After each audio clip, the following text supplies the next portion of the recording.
Where the north has its honor and the south its chivalry, the Iron Islands has its strength. We call ourselves the Ironborn, and we are warriors feared throughout the Seven Kingdoms. Or so we used to be. Unlike their mainland cousins, the first men of the Iron Islands never bowed to the old gods. Theirs was the drowned god, who made the Ironborn to reave and sack and write their names in salt, steel and song, that his enemy, the storm god, could not wash away. We raised our kings from our own ranks, and used beaten foes as thralls to work our mines and farm our land. Or as salt wives, if a woman was pretty enough. Such was the old way, and while we followed it, we held sway wherever the waves were heard. When Aegon came demanding fealty, King Harren the Black ruled as far east as the Trident. Other kings like the Starks could kneel, but Harren was Ironborn, and the Ironborn must be beaten. In Harrenhal he had the mightiest castle in Westeros, and the army to defend it. But Aegon did not intend a siege.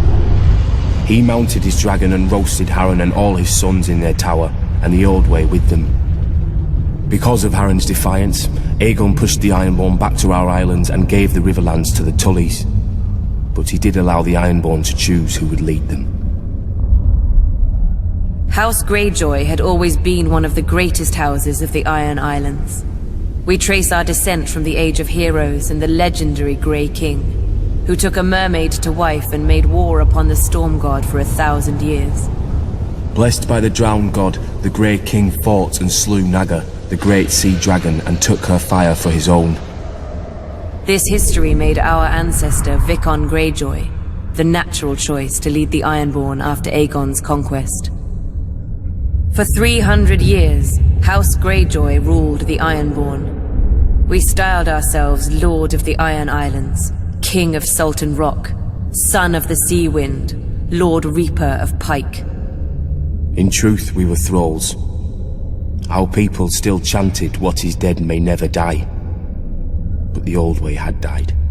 Until the Targaryens followed their dragons into the grave, and our Lord Father, Balon Greyjoy, rose against the new king, Robert Baratheon. He seized our ancient crown and sent our Iron Fleet against the Lannisters at Lannisport, burning all their ships before any could weigh anchor.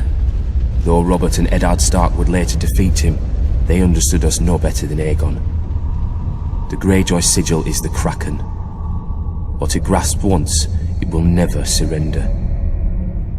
What is dead may never die, but rises again, harder and stronger.